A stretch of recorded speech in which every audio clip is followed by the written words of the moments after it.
All right, welcome back, and it's the Business Rendezvous, reaching you from Benin Network Center of Independent Television with Lawrence Asifo, your uncle. Earlier, as I opened, I told you I have a guest, an economist and an entrepreneur who is seated already for us to take a critical look at the Naira, the dollar. Lately, there's been some back and forth between both currencies, the greenback winning against the Naira, and the Naira came out from nowhere to rebound. But it seemed like we're going back to, I don't want to say the bad old days, the days where the dollar is actually winning against the Naira again. But my guest is seated for him to take a critical analysis of, is the Naira making progress or the Naira is not making progress, whether progress forward or progress backward. I have Benedict Ochago. Benedict Ochago is an economist and an entrepreneur who will be joining me now to take a critical details into this. Good morning, Ben. Good morning. Good to have you on the show. You're looking sharp and good. Always. Happy New Month to you. Thank you so much. All right. Now, it's been forward and backward. Naira wins against dollar today. Tomorrow, dollar runs from nowhere and wins against the Naira. Do you think this whole thing seems to be a game plan against the Nigerian economy? Well, if you are saying a game plan against the Nigerian economy, I wouldn't want to believe that. Okay. I think what is happening basically, in the first place, there's not supposed to be war between the dollar and the Naira, because the Constitution says that Naira shall be our the legal official tender currency in Nigeria. Thank you. And we are speaking from the sphere of Nigeria right now. But because there is no country that is totally independent in terms of transactions, because you are depending on other nations and all of that. So import and export and all of that. That is a natural interaction. There is no country of the world that is in isolation economically. Yeah. And so because of that, there is interaction between the Naira and the dollar. Okay. But what is happening basically is that Nigerian Naira will take a little longer time to be stable. The reason is that we are not a producing nation. We are a consuming nation. We are a consuming nation. And for you to have enough dollar, what does it mean to have a shortage of dollar, or that dollar is losing against, and Naira is losing against dollar? It's because there are no sufficient dollar for transaction.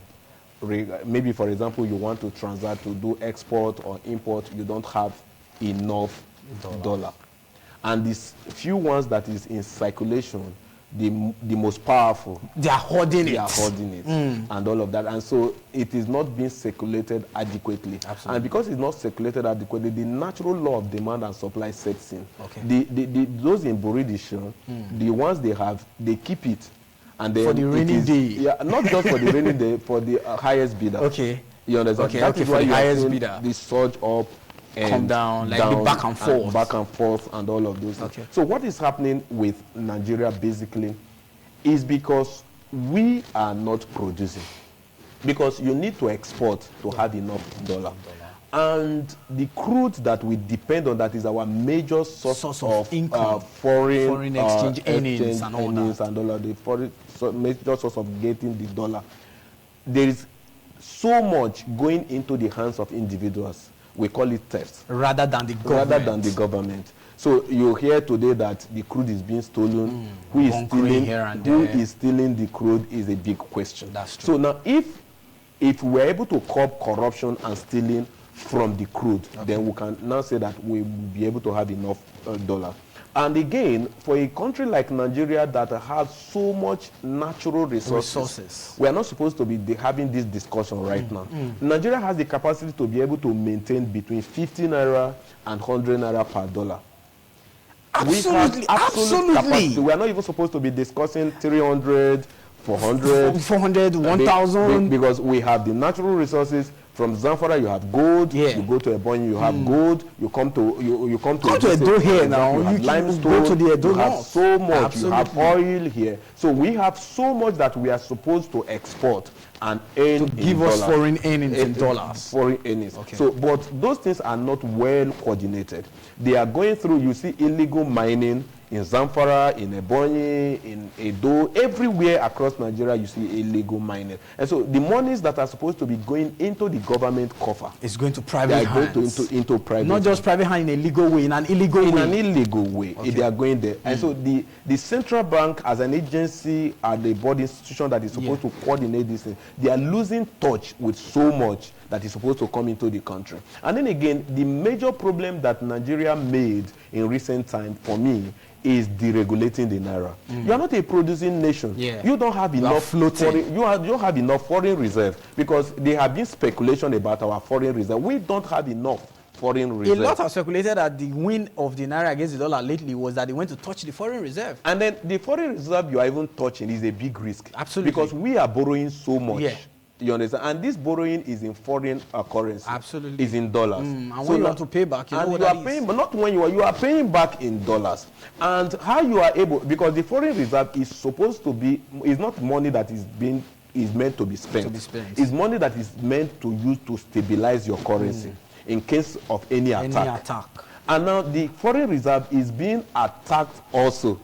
Then how do you now sustain your Naira? How do you attack the foreign reserve? Is because there are a lot of careless borrowing in Nigeria. There are a lot of, lately we've seen the $2.25 billion from the World Bank. But can I tell you the truth? The truth is that a lot of those money that is being borrowed does not even go through the CBN.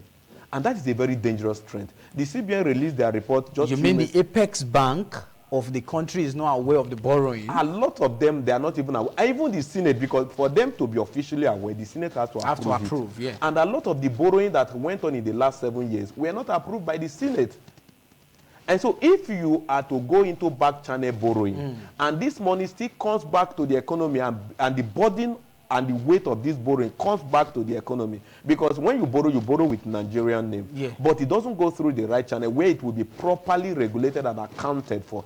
It was just a few months ago that the CBN released annual report for the first time in 7 years. And the Constitution of Nigeria said that it must be done every year. But for the past 7 years, nothing has been done. What we have been seeing is speculation until a few months ago. And that report revealed a lot of loopholes. And that is what we are suffering. You see, when we began to see that the Naira started gaining some strength, I posted it in one of my social media that this is the best time to buy the green and all of that, to trade in all of that, to buy dollar, because what the CBN was doing is mere cosmetics.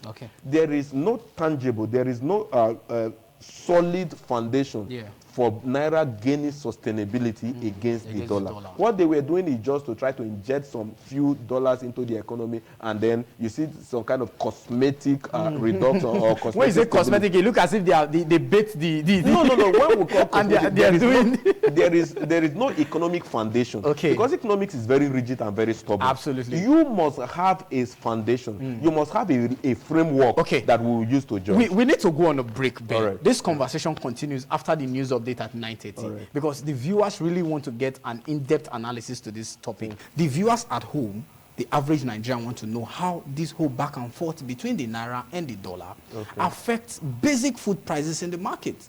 You go to the market, you want to buy, for instance, this is the season of mango. The price of mango is as high as the price of rice in the market. Yes. You want to buy the fruits we produce here. We're not talking about apple. Let's say maybe apple is imported. Talking about watermelon, tomato, vegetables, cucumber, oranges. How come we're seeing a price increase? Because when you ask these people, they link it to the dollar increase. Because like you stated earlier, our official currency is the Naira. We should deal with the Naira, whether it is 5 Naira. I can't remember the last time I saw 5 Naira with my eyes. It's almost into extinction. It's not almost, to me, it's into extinction. I remember then when we were growing up, you go to school with 1 kobo. As a then, I was still very small, maybe my primary 1, primary 2 there. But when they give you 1 kobo to school, or 1 Naira, they give you money. But you give a child 200 Naira, you give the child a lunch pack, still give the child 200 Naira, the child will even be complaining. So how do we link this whole Naira and the dollar thing to our own basic, what we produce here? Why is it affecting the prices of what we produce? All right. The economy is not in isolation. That is the truth. All right. There is no isolation in the economy. The economy is interwoven. And so when I see it quite unfair to the people selling tomatoes, vegetable, mango, and all of those items you have enumerated. Absolutely. When we begin to criticize them and say their own is too much, they are selling so arbitrarily, and all of that, and the dollar is coming down, and these things are produced locally, and all of that. So why would they be selling it in that amount and giving excuse of the dollar and all of that? The thing is that it will be unfair to try to isolate the economy when it comes to dealing with our local farmers. Okay. The reason is that the man selling tomatoes and mango will still finish selling and go. He's also selling so that he can one day buy a car. Yes, and build a house, as the case may be, depending on how much is a bag of cement, how much is the car. The man selling tomatoes and mango will also want the children to go to at least a moderately good school. How much is the school fees? And so there is no part of the economy that is in isolation. The man you are saying that is selling his tomato is supposed to sell it cheaper, is still going to sell and buy clothes. How much is just a single shirt right now? We're not even talking about luxury clothing. Let's not mention brand. Just normal. The one we call it Bendan Select or Kreka. Just normal. That man selling tomatoes will still say to go and buy. So are you expecting him to go and dash his own out and then go to the market to still face the same market challenge and market forces? The market forces that everybody is facing. Yeah. No. He will. Look at it again. The man bringing the tomatoes to the market brought it via a channel, which is transportation. Absolutely. How much is the transportation? I am into business, everyday business. I know how much we use to bring, for example, the goods. I bring sometimes bags of rice. To you, after buying, how much you use to transport per bag it to the south? Maybe, for example, you are transporting from the north to the south. How much? And all of those things will be factored into the prices and the cost of what you sell. So you can't expect that I bring it to the south and to give it out for free because it was locally sourced. So what has happened is that the government has not taken enough responsibilities in terms of stabilizing our economy. Because what you do as a system, as a government, is to try to hold grip the regulation of your economy. If you lose the grip like what Nigeria has done in recent time, it will be very difficult when you have allowed the market forces to begin to control the economy, then you have gotten it wrong. Because you can no longer control it. If you allow the market women, the market men to be the one to dictate prices for you, you can no longer, because the person that have tasted, for example, I used to buy this wristwatch, for example, for 1 naira, or I used to sell it for 1 naira, and all of a sudden I'm selling it for 10 naira. And then tomorrow you are coming to tell me that go back and start to sell it for 1 naira or for 2 naira. When I've tasted 10 naira, it will be very difficult for you to go back. For me to go back, except I'm directly answerable to the government. So is that the challenges we are facing now? That's the major reason why the prices are not coming down. We don't have powers over the market forces. That is why in the first place, you don't allow the prices on your economy to be regulated by the natural everyday market forces or by the market women. Okay, so and there should be, for instance, a ministry in charge of that. There should be system institutions in charge, ensuring that it doesn't get to the level where everybody, individuals, just pegging prices of whatever they sell. Because when it gets to that point, the government will lose the grip. That's actually where we are. And this did not start today. The mistake we made it in 1977 during Udochi's report. You understand, when there was a boom in salary, and then the market women started increasing goods. The government failed to nip it that time, to curb that menace, because it has been a menace. If that was done, then we wouldn't be facing what we're facing right now. We wouldn't have, because you can't allow the market, everyday market women and market men to control price. They will control it to suit themselves because absolutely. They are there to because human want is insatiable, and they want to make maximum profit. And then when it starts happening like that, like I told you, that is not in isolation. And then when I see that I go to buy this wristwatch and I'm buying it for 10 naira, if I come with my own product, I want to also sell for 15 naira or for 20 naira, so that once I sell, I can also have the 10 naira to buy the wristwatch. Okay. So it will be unfair for you to be telling me to sell my own for 1 naira when I will still go to buy wristwatch for 10 naira. Benedict, so we're pressed for time. All right. This discussion, it's actually, I know the viewers at home, they are actually happy hearing this. But we're pressed for time. And definitely we'll still have more time to talk about this Okay. in another edition of the show. Okay. Quickly, before we wrap up, what's your general advice, both to the trader in the market and the government at large? Okay, what the government needs to do, there is one thing that controls price generally is the pool of demand and supply. Okay. If, for example, you are saying that rice is expensive, Yeah. and then government use their own mechanism to inject rice into the market, and the supply of rice increases, automatically there's nothing anybody can do about it. Okay. The prices will drop. Look at what is happening in Dangote cement in recent time. Oh, just about 2 months ago, it was about 13,000 naira.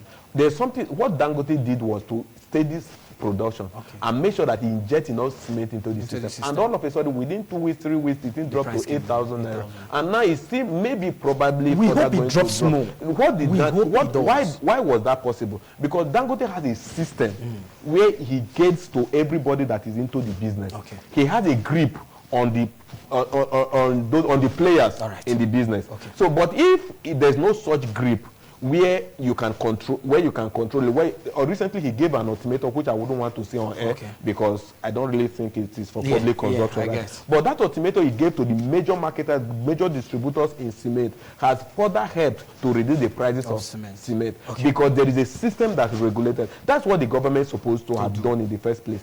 Make sure that you have a grip on what is happening. And then I saw the other time that they were going to some supermarkets and all of if dollar drops, deflation is not automatic. Okay. If I bought for maybe when dollar was high and I bought it for 15 naira, you cannot expect because dollar dropped yesterday for me to start automatically to sell for 10 naira. Okay. No, there is a cycle. All right. There is a cycle of change of price. You must give room for that cycle for that window, so that they will sell. They will go to fresh market, fresh transaction, so that they will sell. So all of those things. But majorly, what the government have to do is to make sure that there are policies in place that ensures that there is thorough regulation. All right. Accountability, thorough regulation, where we know how this thing is being done, goods are coming. If the Naira is going to be stable, we have to know. Because if you are saying the Naira has stabilized a bit in the last month, now what is the price? As at this morning I checked, it's almost 1,400. Yeah. I checked this morning, it was about 1,400. Like going back again to the market people are also in anxiety, they're also in a tight corner. They cannot project, they cannot make plans. And so they keep selling at the price they know they can remain afloat. All right, we need to go. We're pressed for time already. No but problem. I'm pretty sure we will still have time in another edition to talk details. But because the people really want to know how these things pan out to affect the common man. It will take time. Let's not deceive ourselves. All right. It will definitely. Thank you very much, Benedict Ojago, for joining me on the show this morning. That's the size of our package on Business Rendezvous.